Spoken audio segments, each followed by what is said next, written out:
So what we've got to do now is to turn what we understand about diminishing returns into something that shows us how much a firm would be willing and able to supply at different prices. So if you remember, what we said was that as a firm tries to expand its output, so here's the quantity that it's trying to produce. Here's money.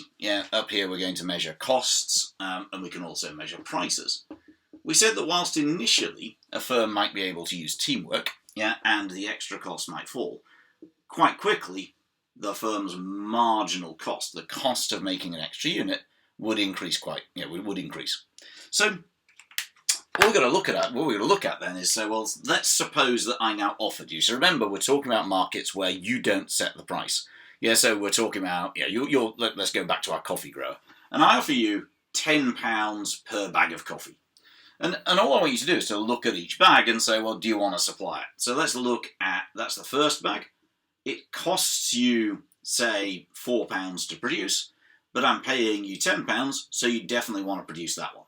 And the next one costs, say, £3. I'm going to pay you 10, so you'd want to produce that one. So all we can see is that all of these units, this is the price that I'm offering to pay you, all of those units up to that one. So the first, the second, the third, fourth, fifth, sixth, seventh, and eighth units, they all are paying you £10, and each one of them costs you less than £10 to produce.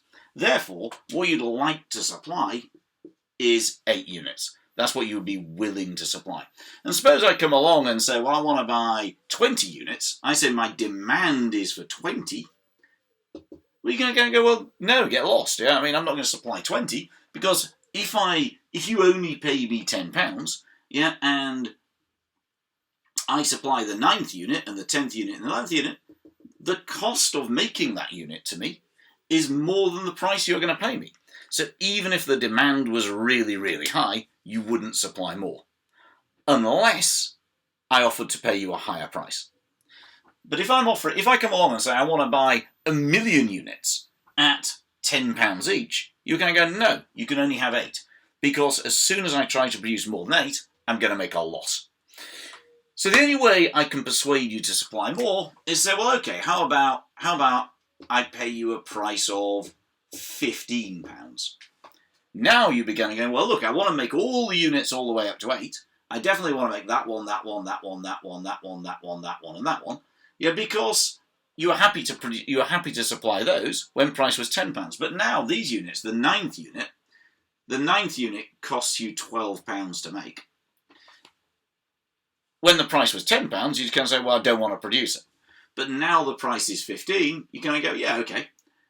And the 10th unit costs, say, whatever that is, £14.50 to produce. I'm offering to pay you 15, so you produce that one as well. So the increase in price causes supply to extend. An increase in price means that supply rises from 8 to 10, because those units, they are now profitable. So at a price of £10, they weren't profitable. Supply would only be 8 units. At a price of £15, they now are profitable. And therefore, supply curves slope upwards. And what an upward sloping supply curve means is that in order for you to increase supply, I have to offer you a higher price. For you to be willing to supply more, I've got to offer you more money. And the reason is that you won't meet demand at a lower price because your costs are rising. And the reason your costs are rising is we've assumed that we're operating under the principle of diminishing returns to a factor, that each unit is harder and more difficult to produce than the one before, because, as we said, the fixed factor of production gets overused.